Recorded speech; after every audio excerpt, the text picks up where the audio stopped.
तो आज हम लोग गोमिया मोड़ पे यहाँ आए हुए हैं और हमारे साथ हैं मुखिया पलिहारी पंचायत लखनऊ जी और वार्ड सदस्य लोग भी हैं यहाँ पर। DAV के बच्चे आए हुए हैं। ये चारों जो है स्टूडेंट्स जो है पढ़ने में बहुत ही मेधावी छात्र हैं। ये लोगों ने रिसर्च किया है कि कैसे हम लोग सफाई अगर रख सकते हैं, कैसे हम लोग खेती को बढ़ा सकते हैं और कैसे हम लोग जो वेस्ट प्रोडक्ट है उसका भी इस्तेमाल अपने भलाई के लिए कर सकते हैं, कैसे हम लोग गाँव में रहते हुए भी छोटी छोटी जगहों पर भी अपने आप को बेहतर बना सकते हैं। तो आज हम लोग के बीच है सबसे पहले प्रथम मैं चाहूँगा प्रथम आप अपनी बात रखना शुरू करें। तो सबसे पहले मेरी बात ये है कि जो हम लोग कृषि करते हैं, जो खेती करते हैं, उसमें विज्ञान का अगर कुछ योगदान हो तो उससे हम लोग अपनी खेती में फसल को आगे बढ़ा सकते हैं। तो सबसे पहले आता है यहाँ पे मॉडर्न एग्रीकल्चर। मॉडर्न एग्रीकल्चर मतलब कृषि में साइंस का कुछ मतलब योगदान हो। तो सबसे पहले क्या आता है कि क्रॉप रोटेशन। इसमें क्या होता है कि हम लोग जो भी फसल उगा रहे हैं वो कुछ इंटरवल्स में होगा, यानी कि 4 महीने बाद, 6 महीने बाद, ऐसे कुछ भी इंटरवल्स होता है ताकि जो मिट्टी हो वो उपजाऊ पानी रहे, उसको उपज है वो बनी रहे, वो खोए ना। इसकी वजह से क्या कर सकते हैं हम लोग, इसमें कुछ भी जब हम लोग इस प्रकार से लगाए ऐसे, क्या कि मिट्टी को तोड़ के थोड़ा सा ऊपर समतल कर दिया जाए और नीचे थोड़ा सा गड्ढा कर दिया जाए। इसकी वजह से अगर जो पानी आप मिले तो सभी पौधों को बराबर पानी मिले। इधर भी थोड़ा समझा दीजिएगा, इधर भी लोग हैं। इस साइड इस तरह से हम लोग क्या कर सकते हैं, ऐसे करके कोड़ के मिट्टी बना सकते हैं। यहाँ पे ऐसे जो फसल है वो लाइन से लगे रहे। अगर हम लोग जैसे पानी छोड़ते हैं तो सभी पौधों में पानी बराबर मिले और ये ऊंचा प्लेस पर है ताकि पानी अंदर से रिस के चारों जाते रहे। हाँ, और ऊपर से क्या है कि अगर कभी ऐसा हो कि ज़्यादा पानी आ जाए या बाढ़ की कोई समस्या हो तो ऐसा हम लोग ऐसे कर सकते हैं कि अगर हम यहाँ से ऐसे काट दें तो पूरा तरह से पानी निकल जाए ताकि फसल को कोई नुकसान ना हो। ऊपर से क्या है कि इसको बोला जाता है, इससे हमारे जो पानी है उसका 36% बचत होगा। ऊपर से यहाँ पे जो रूट्स है इसके यानी कि जो जड़ें हैं उसको पानी मिलती रहेगी। ऊपर से यहाँ पे जो कीड़े मकोड़े हैं उनका मतलब कि यहाँ पे कम होगा। इसके बाद हम लोग क्या कर सकते हैं कि यहाँ पे कुछ 2 से 4 मटर के पौधे लगा सकते हैं। वो इसीलिए ज़रूरी है ताकि नाइट्रोजन जो गैस होता है वो उसमें मतलब कि मिट्टी में नाइट्रोजन गैस बनाने में हेल्प करता है, वो बहुत आता है। अब क्या आता है कि ये हो गया मॉडर्न एग्रीकल्चर का मतलब रेन वाटर हार्वेस्टिंग, यानी ग्रामीण इलाकों में हम कैसे पानी को इकट्ठा कर सकते हैं उसका यहाँ उपाय है। जैसे ये समतल ज़मीन है, यहाँ पे हम ज़मीन को ऐसे उठा के थोड़ा ढलान कर सकते हैं, ताकि जब बारिश हो तो सारा पानी ऐसे बह के नीचे आए। और वो पानी को कलेक्ट करने के लिए हम यहाँ पे एक छोटी सी दीवार या घेरा टाइप दे सकते हैं ताकि वहाँ पे पानी जमा रहे। 1 मिनट आयुष, थोड़ा सा जो लोग जुड़े हैं थोड़ा क्लियर कर दें। जैसे ये कोई ज़रूरी नहीं कि आपको जो है ज़मीन टेढ़ा करना पड़े। बहुत जगह कहीं भी जाइएगा अपना खेत में देख कहीं ना कहीं अपने आप ढलान रहता है, कहीं उतना खर्चा नहीं करना है। जहाँ खुद से ढलान है पानी उधर से बहता है, तो जहाँ ज़्यादा बहता है खेत में वहीं पर थोड़ा नींव डाल के अगर पत्थर डाल दिए ना तो वहीं पर कलेक्ट होकर तालाब टाइप का हल्का बन जाएगा। जब वो बन जाएगा इकट्ठा तो उसके किनारे किनारे का पेड़ पौधा लगाए, सीपेज हो के अपने आप जाते रहेगा बहुत दिनों तक। आगे बोलिए। और यहाँ पे ये जो और यहाँ ऊपर वाली ज़मीन पे यहाँ कुछ पेड़ लगा दे ताकि यहाँ पे ज़्यादा बादल आए और बारिश अच्छे से हो। और इसको देखिए बहुत अच्छा लग रहा है यहाँ, क्योंकि हम लोग ऐसे जगह पे है जहाँ जनरल पब्लिक सुन रही है। तो जहाँ जनरल पब्लिक जुटती है वहाँ मज़ा आता है, क्योंकि जो लोग को सही में मतलब होता है खुद रुक के सुनने लगते हैं। ये एक अच्छी बात है। गोमिया मोड़ पे हमारे जितने ग्रामीण लोग ही ज़्यादा इकट्ठा है यहाँ पर, ये एक और अच्छी बात है। तब इतना पानी हम लोग यहाँ पे इकट्ठा कर चुके होंगे, इसको हम लोग गर्मी के मौसम में इस्तेमाल कर सकते हैं। और इसके बाद हम यहाँ बताएंगे ग्रामीण इलाकों में कैसे की गंदगी फैलने से रोककर कैसे गंदगी को स्टोर करें।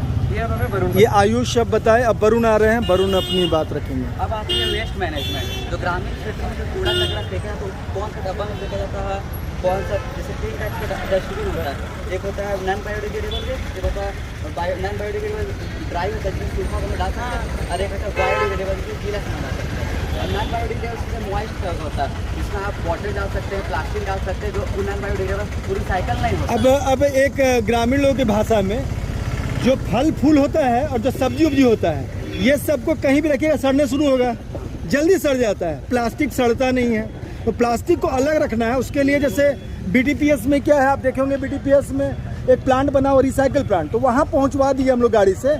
इसमें आप लोग का मदद का ज़रूरत है। जैसे हम लोग छोटे थे फुटबॉल भी खेलते थे ना, तो 10-10 रुपये कलेक्ट कर खेलते थे। तो अच्छे काम के लिए भी 10-10 रुपये कलेक्ट करना भी पड़े तो करके हम लोग जमा करके एक गाड़ी से भिजवा दिए, तो वहाँ पर प्लांट में वो फिर से रिसाइकिल हो जाएगा। तो जो कचरा खा के प्लास्टिक खा के गाय भैंस मरने लगती है तो वो सब भी नहीं होगा।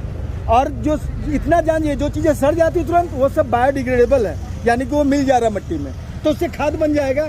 और आगे बताएंगे वो लोग उससे और क्या क्या हो जाएगा, बोलिए। तो देखिए हम लोगों ने जो वेस्ट कलेक्ट किया है उसका कहीं ना कहीं हम लोग यूज़ भी करेंगे। ये नहीं कि हम लोग बस वेस्ट कलेक्ट करिए तो कुछ सामान उधर जा रहा है, तो वो सामान वहीं जा रहे हैं जो गल नहीं सकते हैं। लेकिन जो सामान गल सकते हैं, जैसे कि कुछ कोई पेड़ पौधे के अंश हो गए या फिर कुछ ऐसा सामान जो कि गल सकते हैं, उसको हम लोग क्या कर सकते हैं, उसके लिए हम लोगों ने एक बायोगैस प्लांट सोचा है, उसका कंस्ट्रक्शन हम लोग कर सकते हैं। उसका कंस्ट्रक्शन कुछ इस प्रकार से होगा। इसमें क्या है कि यहाँ पे हम लोग एक चेम्बर बनाएंगे और यहाँ पे दूसरा चेम्बर बनाएंगे, और यहाँ ये जो है वो ज़मीन के नीचे रहेगा ये चेम्बर। इसमें से क्या होगा कि हम लोग जो यहाँ पे कूड़ा कचरा डालेंगे वो इस साइड से डालेंगे, तो वो इधर से आ जाएगा। अब यहाँ पे क्या होगा कि जो कूड़ा कचरा आया है वो यहाँ पे जमा है। अब यहाँ पे क्या है कि हम लोग कुछ ऐसे कीटाणु या कि माइक्रो ऑर्गेनिज्म डालेंगे, कुछ बैक्टीरिया डालेंगे जो कि इसको गलाने का काम करेंगे और अच्छे से गलाएंगे। तो जब ये गलेगा तो इससे गैस रिलीज होगा जिसका नाम है मीथेन। वो जो गैस रिलीज होगा वो हम लोग अगर यहाँ पे सीमेंट से कुछ बना दें तो गैस यहाँ पे इकट्ठा हो जाएगा। अब ये जो गैस है यहाँ से कुछ हम इनलेट निकालेंगे, कुछ पाइप निकालेंगे ताकि ये जो गैस है इसके थ्रू निकल सके। ठीक है, अब इस गैस का हम लोग इस्तेमाल कहाँ कर सकते हैं, अपने घर में चूल्हा जलाने के लिए इस्तेमाल कर सकते हैं। बिजली जो गल के निकलेगा इसको हम लोग इस्तेमाल कर सकते हैं, अपनी खेती में इस्तेमाल कर सकते हैं, ऑर्गेनिक फार्मिंग के लिए यूज़ कर सकते हैं।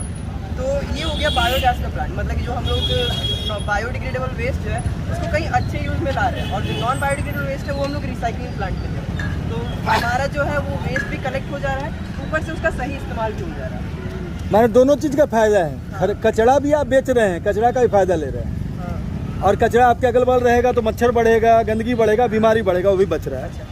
तो अब आता है ये हम लोग तो वेस्ट मैनेजमेंट हो गया, तो इसके लिए और क्या क्या कुछ टूल्स है जो हम लोग साफ सफाई के लिए यूज़ कर सकते हैं, वो आनंद बताएगा। जैसे कि हम जानते हैं कि आजकल के खाने में सल्फेट का बहुत ज़्यादा प्रयोग हो गया है, जिससे हमारी आने वाली जनरेशन की न्यूट्रिएंट्स में बहुत ज़्यादा कमी आ चुकी है। इसीलिए जिससे प्रथम ने बताया कि बायोगैस में जो गैस बन गया उसके बाद जो वेस्ट बचा उसको हम अगर पेड़ पौधों में डाल दें तो वो नेचुरल तरीके से ग्रो कर सकता है विदाउट एनी सल्फेट। तो देखिए जैसे कि अगर हम गाय मवेशी को साफ करते हैं तो हाथ से साफ करते हैं, जिससे हमारे हाथ में बैक्टीरिया लगने का डर है, हमें इन्फेक्शन हो सकता है। जैसे इसीलिए हम ग्लव ब्रश यूज़ करें। देखिए यहाँ पे इसमें थोड़ा सा रेशे निकले रहते हैं ताकि रगड़ भी सकते हैं उसको, रगड़ाएगा अच्छा से, जितना भी गंदगी है गाय भैंस में वो अच्छा से निकल जाएगा और हमको कोई नुकसान नहीं होगा।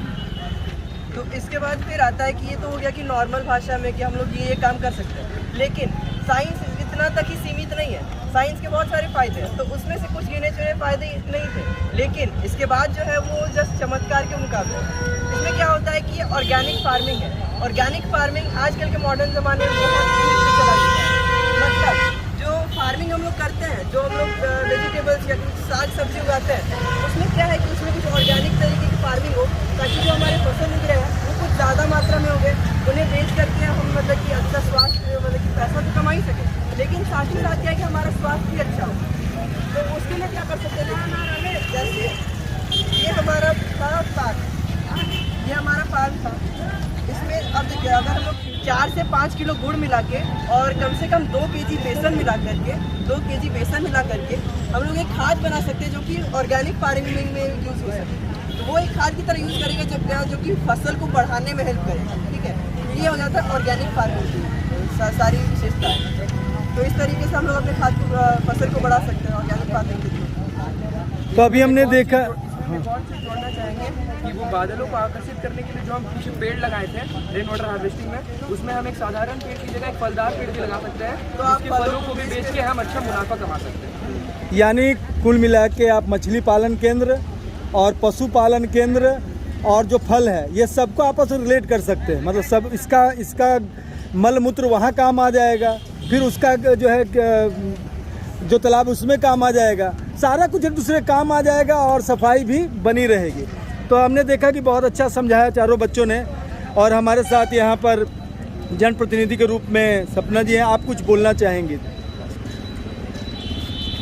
मैं सभी जनता से ही अपील करती हूँ कि सभी लोग स्वच्छ रहें। अपने जहाँ भी रहते हैं, आप लोग जिस घर में रहते हैं, जिस जगह पे रहते हैं, उस जगह को स्वच्छ रखें। अगर भी यहाँ पे आप लोगों को बताया वाटर हार्वेस्टिंग, दैट मीन्स जो पानी वर्षा होती है उस पानी को हम कैसे यूज़ करें, उसको हम कैसे एब्जॉर्ब करें, कहीं ऐसा जगह पर इसका बहुत सारा यूज़ है। उस पानी का बहुत ज़्यादा यूज़ है, उसको हम गाड़ी धोने में कर सकते हैं, बगान पटाने में कर सकते हैं, और वगैरह वगैरह बहुत कुछ हम उसका यूज़ कर सकते हैं।